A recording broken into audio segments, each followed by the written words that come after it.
Hey Waterloo Pirates, it's Mrs. Mabra, the school counselor, and I have a special video for you. This is going to be Mrs. Mabra's tips for virtual learning. I'm going to share 10 tips that I have for you, and these should hopefully help you as we do virtual learning. Let's get started.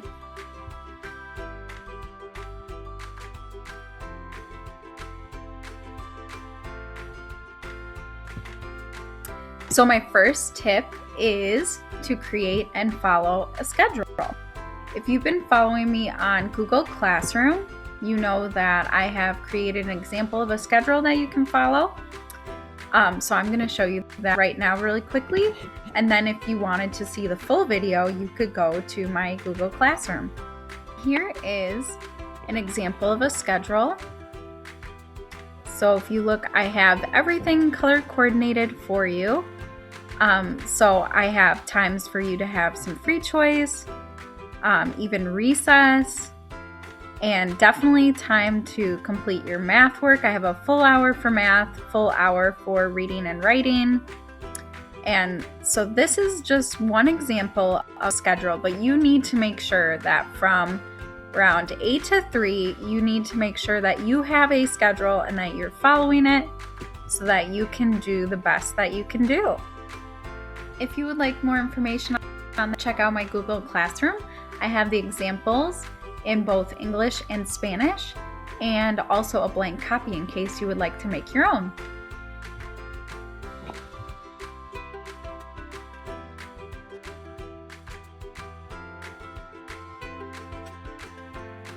Tip number 2 is to be respectful, responsible, and ready to learn, just like you are at school.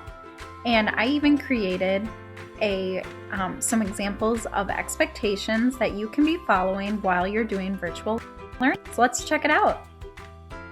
The virtual learning matrix, this says all the expectations or rules for doing your work at home. I'm going to go through the independent work time for now, and then you can go on my Google Classroom and download this yourself for your house, okay? So when you're working by yourself, you should be silent or whisper voice. Make sure you're using kind words with parents, guardians, siblings that are helping you. Stay in your seat until your work is done. And then ask politely if you need help. Being responsible, you need to clean up your space, keep your belongings in your space. Follow your daily schedule that I just talked about. Complete and submit work to teachers. Ready to learn. You need a space free of distractions, and you need to slow your breathing, count, and use positive self-talk to calm yourself. I know I went through that quickly.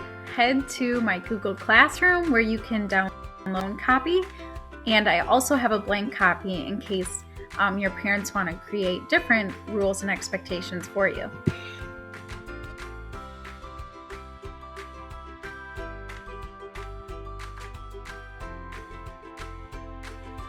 Tip number 3 is to listen to your parents. I think this is one of the most important tips that I can give you.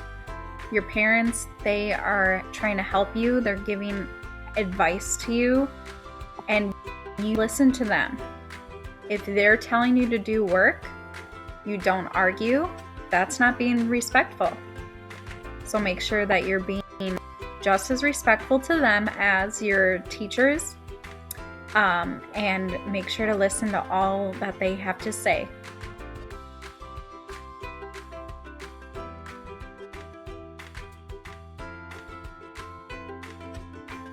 My next tip is to make sure that you complete and send in all of your work. Be sure to check all of the work that your teachers have for you, and make sure you send it in by Friday. I'm going to look through all of the assignments that they have for you and make sure you understand it, and then get it done, send it in.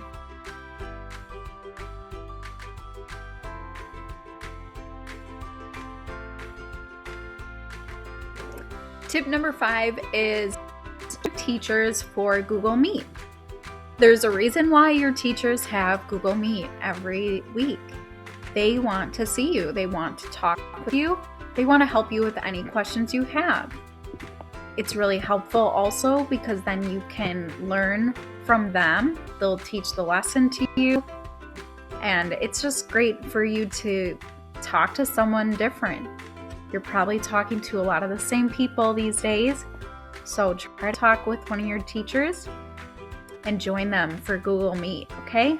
Schedule it and make sure you attend.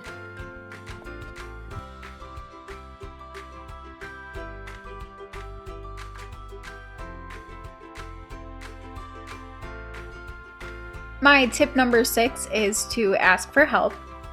Your teachers are probably reaching out and asking if you would like any help from them.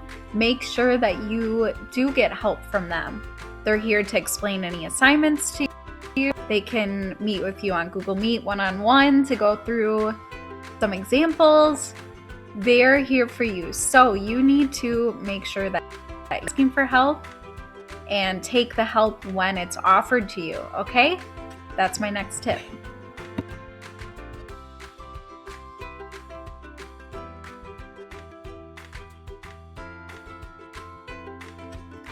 My tip number 7 is to make sure to take breaks throughout the day. It's really important.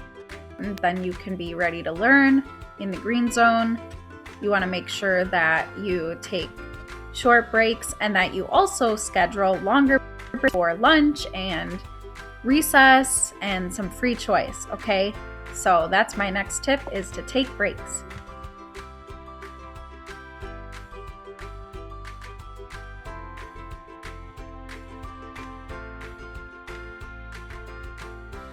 Tip number 8 is to take care of yourself. Do something every day that makes you happy. If you love reading, to read every single day. If you love going for walks or playing outside, do that every single day. If you enjoy do that every single day. Take care of yourself. That's really important.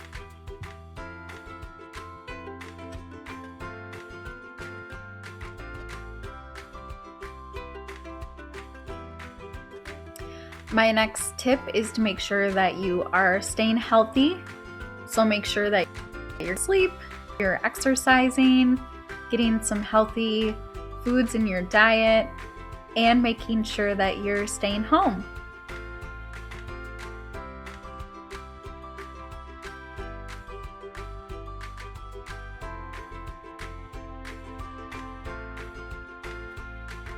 My last tip, I think, is the most important. It is to keep a positive attitude. I hear a lot of you are just so happy right now and you're keeping a positive attitude even though this is really difficult. It's not fun sometimes, but I am so proud of all the hard work that everyone has been doing. I really think that if we keep a positive attitude, we can get this. So keep up all the great work that you are doing. I'm just so proud of you. And then I look forward to seeing you all when we get back next school year. I really miss you all. And I hope that you all enjoyed this. Check out my classroom if you would like a copy of any of the things that I mentioned before, the schedule, the expectations, and I'll also have listed as well. Bye.